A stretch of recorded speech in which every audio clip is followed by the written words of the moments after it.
மது, புகையிலை போன்ற மறைமுக விளம்பரங்களுக்கு நடுவண் அரசு தடை விதித்திருப்பதற்கு அன்புமணி ராமதாஸ் வரவேற்பு தெரிவித்துள்ளார். பாமக தலைவர் அன்புமணி ராமதாஸ் வெளியிட்டுள்ள எக்ஸ் தள பதிவில், இந்தியாவில் வரும் 22ஆம் தேதி தொடங்கவுள்ள IPL போட்டிகளின் போது விளையாட்டு அரங்குகளிலும் தொலைக்காட்சி ஒளிபரப்புகளின் போதும் மது மற்றும் புகையிலை தொடர்பான விளம்பரங்களை கூட அனுமதிக்கக்கூடாது என்று IPL நிர்வாகத்திற்கு நடுவண் அரசு ஆணையிட்டுள்ளதை சுட்டிக்காட்டியுள்ளார். மக்கள் நலன் கருதி நடுவண் அரசு மேற்கொண்டிருக்கும் இந்த நடவடிக்கை வரவேற்கத்தக்கது என்றும் அவர் கூறியுள்ளார்.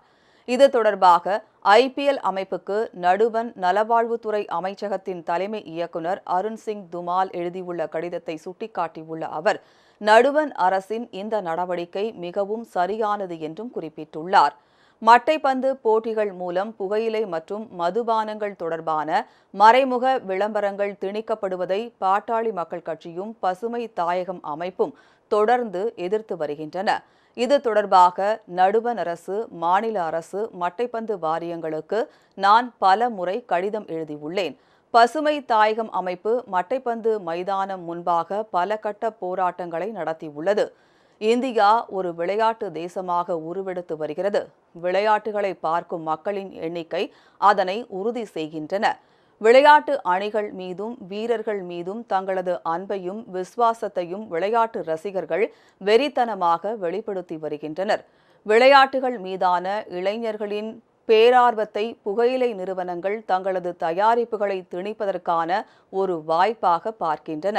இதை தடுக்கும் புகையிலை பொருட்களின் விளம்பரம், ஊக்குவிப்பு நடவடிக்கைகள், புரவலர் செயல்பாடுகள் ஆகியவற்றை முழுமையாக தடுக்க வேண்டுமென்று வலியுறுத்தியிருந்தேன். அதே கருத்தை நடுவண் அரசும் வலியுறுத்தியிருப்பது பாமகவின் முயற்சிகளுக்கு கிடைத்த வெற்றியாகும். நடுவண் அரசின் ஆணையை IPL அமைப்பு உறுதியாக பின்பற்ற வேண்டும்.